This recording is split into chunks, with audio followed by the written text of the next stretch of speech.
Merci beaucoup pour votre intervention qui ouvre la problématique effectivement de l'appréhension par le droit, notamment le droit français, mais aussi le droit international, de cette question d'une prise en compte des générations futures. Alors ici, en cela qu'elles seront confrontées au réchauffement climatique, une question que je me pose, effectivement, c'est toujours la question. Anticiper demande finalement une forme de projection, donc un état futur ici du climat, donc une scénarisation de ce que sera finalement pour les générations futures. Alors il faudrait d'ailleurs peut-être préciser, les générations futures, c'est quelle échelle de temps, c'est quel pas de temps.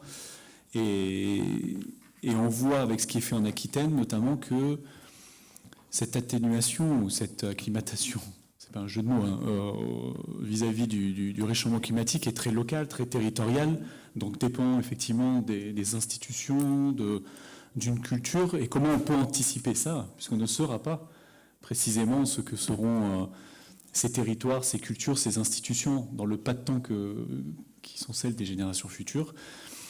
Donc voilà, une double question, peut-être pour commencer, ensuite je passerai la parole au public, mais comment anticiper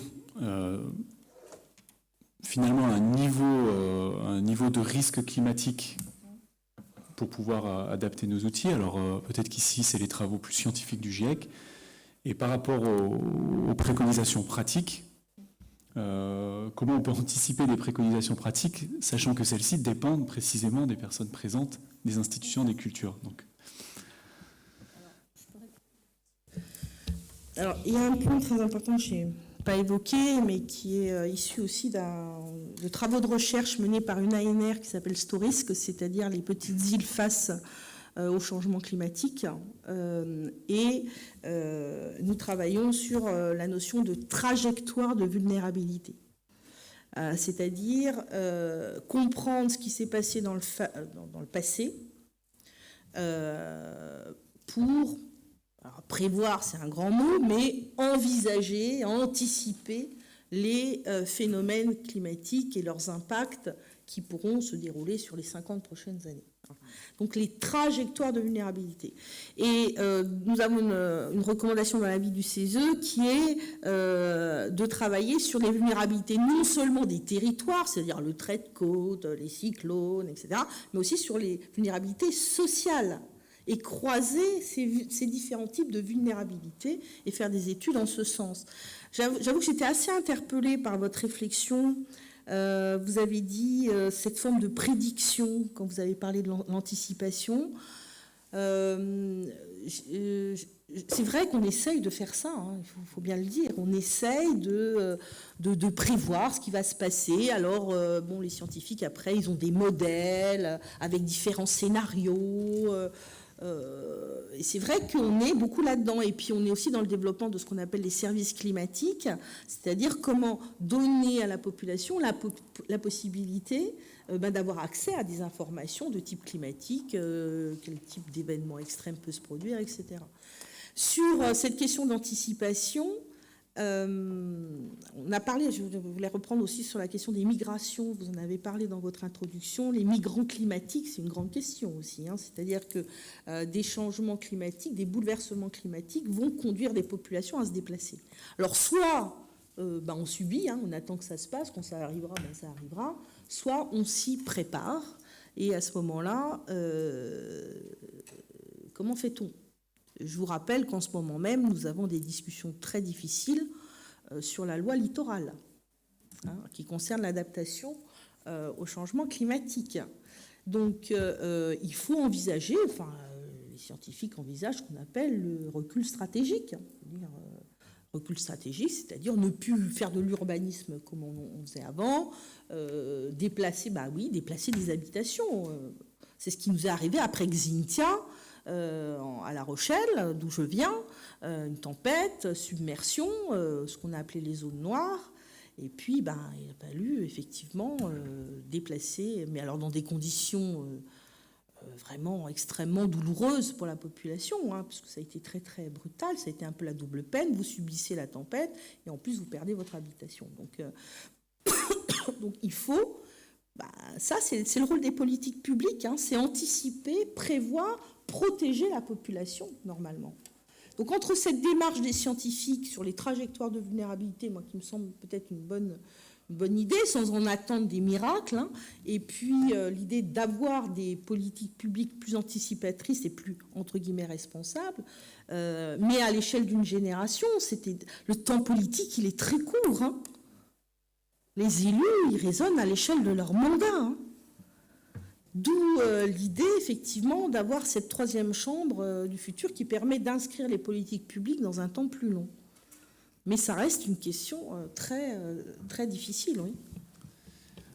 Alors, est-ce qu'on prend peut-être des questions? Oui, alors, oui, Paul Loup. D'abord, un grand merci de votre belle introduction. Quand on dit 756, Voltaire va écrire sur la catastrophe de Lisbonne. Donc on sait que c'est un texte d'un point de vue philosophique tout à fait important.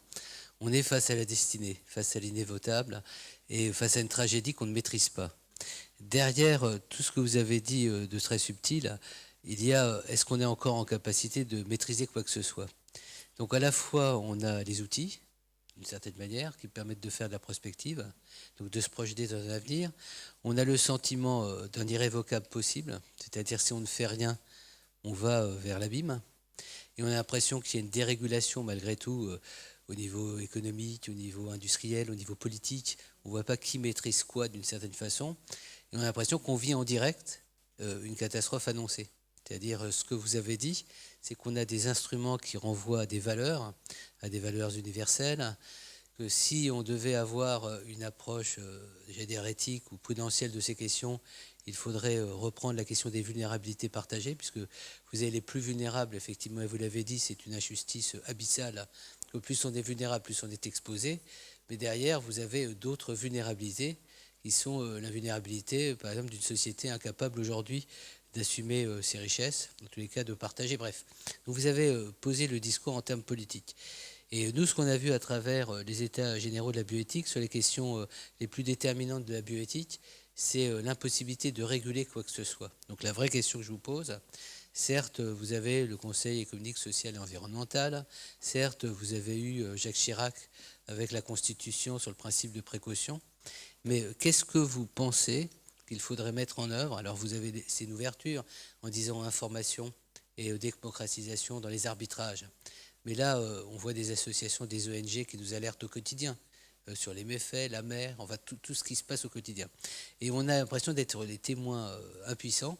Donc, quel serait, à part les grands chocs qu'on peut avoir, effectivement, de voir le cumul de catastrophes qui, d'une manière réitérative, nous interroge sur nos responsabilités, quel serait pour vous, à part le catastrophisme, c'est-à-dire l'approche évoquée en introduction, Léo, quand il parlait de l'approche, le récit de la peur, quelle serait aujourd'hui l'approche en sagesse? Qu'est-ce que si demain, Emmanuel Macron, vous venez venir en disant, je vous demande deux propositions, quelles seraient-elles? La première proposition, ce serait sûrement la plus importante, c'est la réintroduction de la démocratie. Je pense qu'on a un gros déficit en termes de démocratie. Je pense que vous avez évoqué un point tout à fait essentiel auquel je ne croyais pas au départ en tant qu'universitaire, habitué à avoir des amphis, vous savez, d'étudiants, etc. C'est à travailler avec les plus jeunes, vous savez, vous avez parlé des lycéens. Je pense que là, on a un levier puissant de mise en débat des grandes questions démocratiques dès le plus jeune âge. Et, on a constaté, j'ai pu expérimenter, alors que j'étais complètement déphasée par rapport à ça, d'être dans nos amphithéâtres avec nos étudiants, qu'effectivement, les plus jeunes, et parfois même les très jeunes, posent les bonnes questions. Je l'ai expérimenté, je crois qu'apparemment c'est ça que vous avez expérimenté. Et ils ne sont pas contentés de poser des questions, ils sont même capables de poser des réponses. C'est ça. Et des voies, des orientations extrêmement tangibles et très représentatives de la complexité. Oui, ça ne me surprend pas. Je pense que là, on a un levier démocratique qui est entre l'éducation et la participation, si vous voulez, pour que, alors les sociologues vous expliqueraient mieux que moi, mais qu'il y ait une réappropriation des enjeux de société, par la société, y compris au niveau des plus jeunes. Donc créer des espaces de débat, beaucoup plus qu'on ne le fait maintenant, ce qui implique, alors on va rentrer dans des questions très difficiles, d'équilibre entre la représentation, c'est-à-dire la démocratie représentative, hein, parce que les élus peuvent vivre assez mal que justement on pose certaines questions de remise en débat et de lieu de démocratie en disant mais oui, mais nous on est élus, on sait ce qu'on a à faire, on est légitime, vous voyez. C'est un peu compliqué cette articulation entre la démocratie représentative et une forme de démocratie participative qui pourtant à mon avis est nécessaire pour une réappropriation des enjeux par la société. Et voilà. On a vu avec Léo, on a organisé la semaine dernière, on le fera encore cette semaine, la formation des doctorants de Paris-Saclay, qui sont tous des scientifiques. Oui. C'était assez extraordinaire, 1000 doctorants à Centrale Supélec, 450 assos, donc des gens qui vont faire ou qui font la science de demain, qui se posent véritablement les enjeux de fond.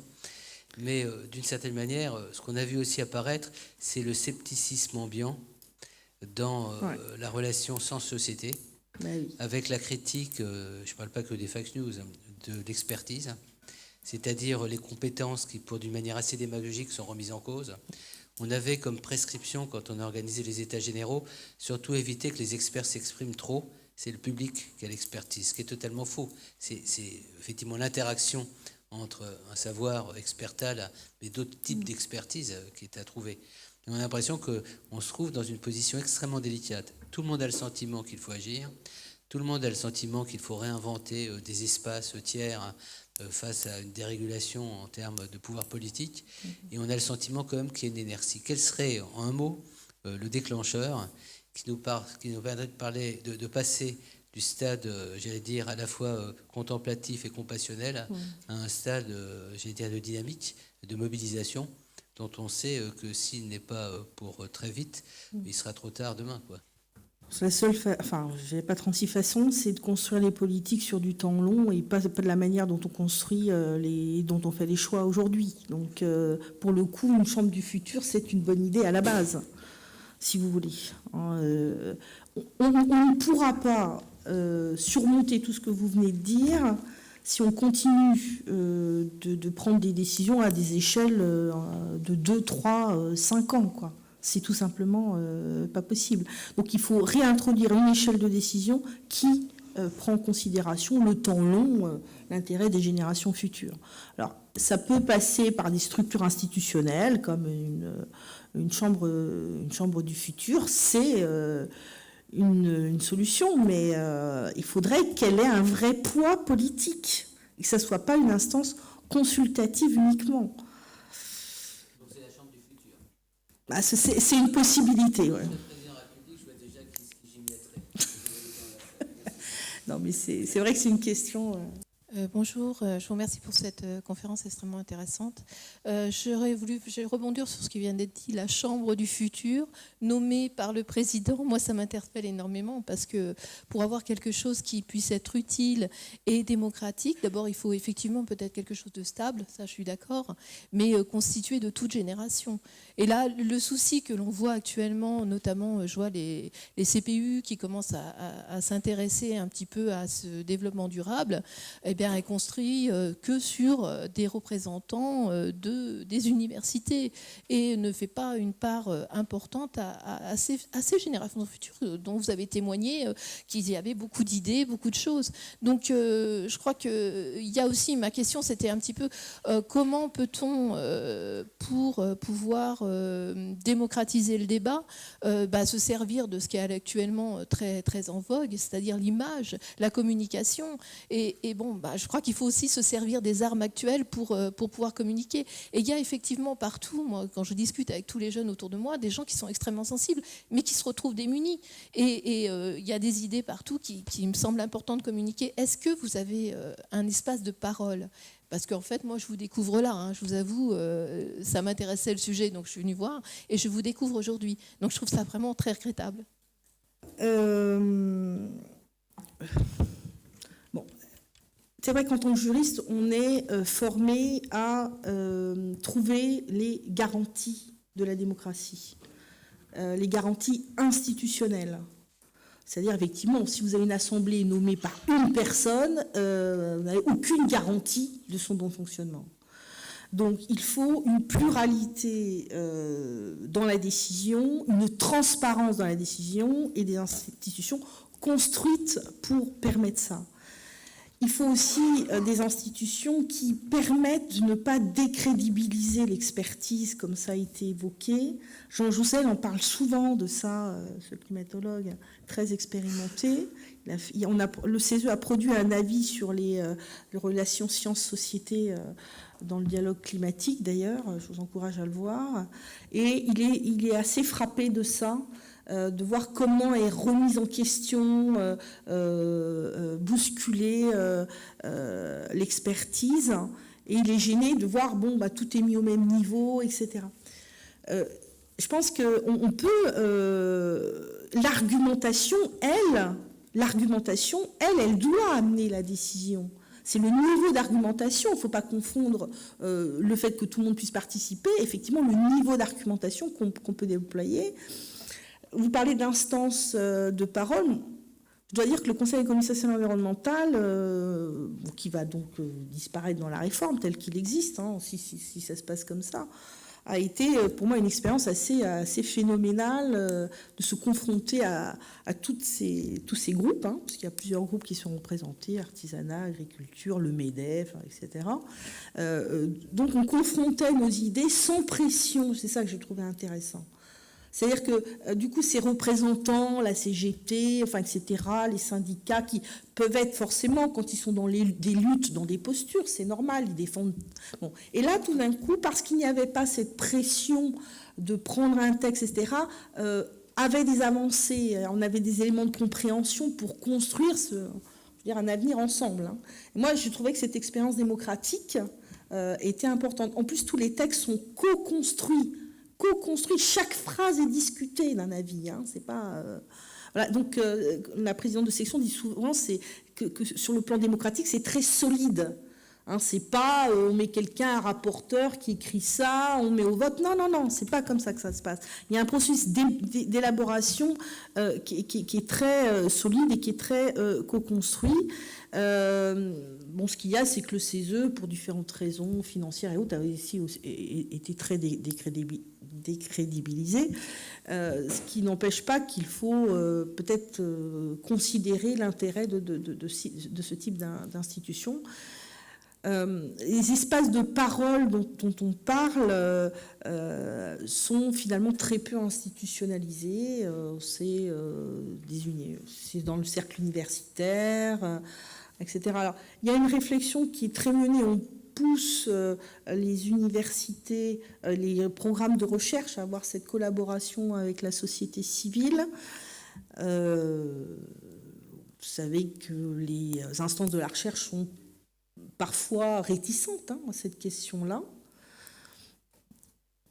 J'avoue que pour expérimenter l'ANR Stories, par exemple, on travaille sur le terrain vraiment avec les populations, c'est vrai que ça donne beaucoup d'enjeux et beaucoup de questionnements quand on est proche du terrain, quand on peut travailler directement avec les populations qui sont concernées, beaucoup d'apports, à mon avis, scientifiques.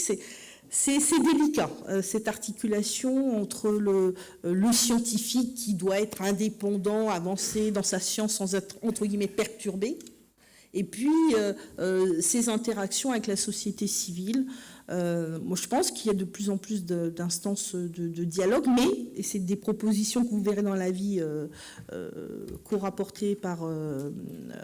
Blanchet et M. Jouzel. Vous verrez, ils proposent une meilleure articulation, y compris en lien avec le gouvernement, pour développer des espaces de concertation société civile, chercheurs. C'est une question complexe. Votre exposé et puis les conclusions du GIEC, finalement, nous inciteraient à penser l'urgence, parce qu'il y a déjà un phénomène d'irréversibilité, parce que nous sommes déjà dans le dépassement de certains seuils qui fait que nous ne sommes même plus dans la réparation, mais dans l'atténuation.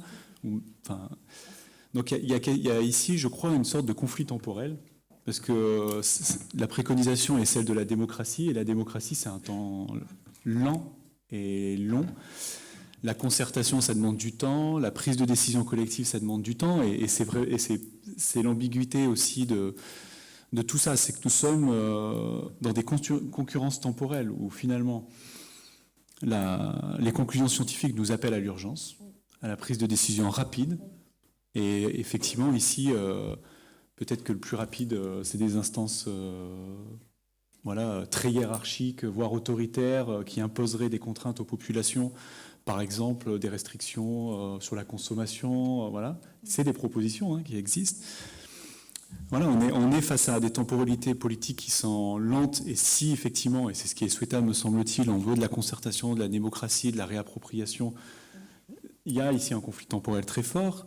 À cela s'ajoute le fait que aujourd'hui nous assistons à une lutte des temps, et notamment au niveau économique, où avec un phénomène d'accélération sans précédent des rythmes économiques, des rythmes de l'accumulation, des rythmes de la production, parce qu'il y a ici, c'est plutôt maintenant, on assiste plutôt à une géopolitique, mais à une chronopolitique, c'est celui qui ira le plus vite dans la compétition internationale qui gagnera. Donc on a encore ici une temporalité qui rentre en conflit avec la temporalité du vivant, la temporalité politique, la temporalité démocratique. Et la question, elle est là, c'est est-ce que nous serons capables pratiquement de resynchroniser ces temporalités multiples pour agir de façon pertinente. Je voudrais répondre, mais je voudrais que Madame pose sa question aussi. Oui, Erika Mancel, je suis présidente du comité d'éthique du centre hospitalier de Nouvelle-Calédonie. Donc, effectivement, on fait partie des petits pays insulaires qui sont au premier plan pour cette justice climatique. Vous avez parlé de 2 pays, l'Équateur, la Bolivie, mais je voudrais témoigner que la Commission du Pacifique, qui est quand même une organisation internationale dont fait partie la France, a parfaitement intégré cette impériosité de l'établissement d'un développement durable, avec l'aide de l'ONU dont vous avez peu parlé, mais qui a aussi clairement établi un calendrier d'action que chacun doit soutenir. Et il y a quand même une chose qui est peu connue, c'est que dans cet établissement d'un développement durable, l'action numéro 1 pour l'ONU et l'action la plus efficace, c'est l'émancipation des femmes et leur autonomisation. Et ça, c'est clairement vu dans le Pacifique. J'ai participé en octobre 2017 au Congrès des femmes du Pacifique à Fidji, sous l'égide de l'ONU Femmes. Et franchement, dans les actions de la communauté européenne les plus efficaces, il y a celle au niveau de la zone ACP, c'est-à-dire Asie, Caraïbes, Pacifique, pour l'amélioration de la condition des femmes. C'est des choses qui marchent à 100%, avec une amélioration immédiate. Alors, c'est peut-être des micro-projets, des micro-crédits, mais ça permet à des pays peu peuplés de s'améliorer relativement vite. Est-ce que ça a été intégré au niveau des instances avec lesquelles vous travaillez, comme le CESE métropolitain ? Alors, effectivement, les ODD, les objectifs de développement durable, on y fait référence, tout à fait. Je tiens à dire que sur la question des femmes, on a quand même une haute autorité sur l'égalité que nous avons souhaité interroger, qui nous a dit que cette question-là ne concerne que les pays en développement. Donc, si vous voulez, on a été un petit peu refroidis. Mais il y a eu un projet au niveau du ministère de la Transition écologique et solidaire qui s'appelle Explorable, qui a décidé de prendre notre préconisation d'avoir des études précises sur l'impact des changements climatiques sur les femmes en France, très au sérieux, et c'est en cours. Donc on devrait avoir les résultats bientôt. Au niveau de l'ONU, en fait, j'en parle tout le temps. C'est vrai que je ne cite pas à chaque fois. J'ai parlé rapidement de la conférence de Stockholm, c'est sous l'égide des Nations Unies 72. La conférence de Rio 92, c'est sous l'égide des Nations Unies. Et les ODD, les objectifs de développement durable, sont évidemment tout à fait présents dans cet avis. Je voudrais répondre sur la question de la synchronisation. C'est évidemment une question très complexe, mais je ne suis pas tout à fait d'accord avec vous quand vous dites oui, mais la concertation, ça prend du temps, la démocratie, ça prend du temps, alors qu'on est dans l'urgence. On a eu un débat il y a quelques jours avec la Commission nationale du débat public qui nous expliquait qu'effectivement, ils étaient compressés avec, vous savez, ceux qui font les grands projets, les infrastructures, ça peut être des autoroutes, ça peut être des grandes usines, etc. Et ces projets doivent passer par la Commission nationale du débat public. Et évidemment, ceux qui font les projets, ils disent ça va pas assez vite, voilà, parce que là, il y a 5 mois de préparation, ensuite 4 mois de traitement du débat public. Bon. Et c'est vrai, alors je reviens sur la question posée tout à l'heure, il dit mais il faut prendre cette déréglementation, voyez, cette déréglementation, cette dérégulation, c'est pas la même chose, dans laquelle nous sommes. C'est vrai qu'on vit ce paradoxe permanent d'une remise en question des procédures, permanente, remise en question des procédures. Les attaques sur le droit de l'environnement ont été, mais alors, majeures depuis les 3 dernières années, à tel point qu'on a inventé, avant que ça soit dans la loi, le principe de non-régression du droit de l'environnement. On était obligé de l'inventer parce qu'on avait des reculs permanents sur le droit de l'environnement. Donc, et on a réussi à le réintroduire pour éviter le recul sur les principes de droit de l'environnement. C'est pour vous dire où on en est. Bon, il y a des attaques permanentes et c'est valable aussi au niveau européen.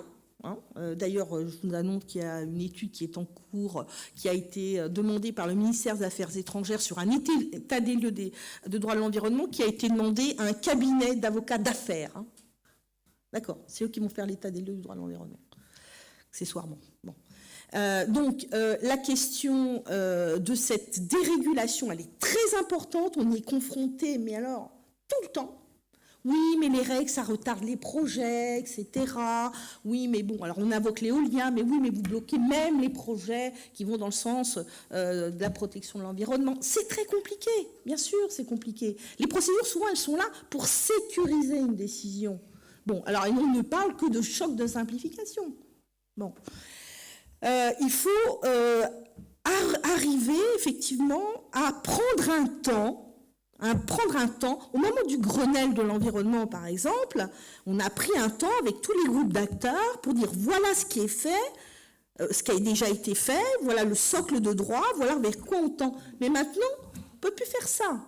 On dit il faut faire de nouvelles règles. Alors vous avez un empilage de règles, mais l'urbanisme, mais c'est... Il n'y a pas un spécialiste de l'urbanisme qui est capable de vous dire qu'il est à jour sur les règles en matière d'urbanisme. Bon, donc on est dans cette fuite en avant, si je dis les choses un peu brutalement, je suis désolée, dans certains domaines juridiques qui font qu'on a cet empilement sans réflexion, parfois de fond. Or, moi, je trouve que le temps de la réflexion, comme le temps de la concertation, c'est du temps gagné. On sécurise les décisions. On perdra d'autant moins de temps après. Et c'est comme ça qu'on va retrouver cette synchronisation, en prenant entre guillemets, les bons temps. Les temps où on sécurise, où on solidifie les décisions ne sont pas des temps perdus. On retrouvera une synchronisation comme ça. Et parfois, pour arriver à de bonnes décisions, en bonne concertation, eh bien oui, ça prend quelques mois de plus, mais quelques mois qui permettent d'investir dans un avenir un petit peu plus sécure et respectueux des intérêts de tout le monde. On pourrait continuer le débat, parce qu'il y a beaucoup à dire sur ces questions-là, mais je crois qu'on a d'autres intervenants, enfin j'en suis sûr qu'on a d'autres intervenants, et qui vont aussi éclairer cette question-là. Je vous propose, comme à notre habitude, qu'on fasse une courte pause pour qu'on change de séquence. Vous avez un café et un jus de pomme qui vous attend, mais par contre, comme on a pris un peu de retard, 5 minutes, et ensuite on passera à la deuxième intervention. Merci à vous. Merci beaucoup.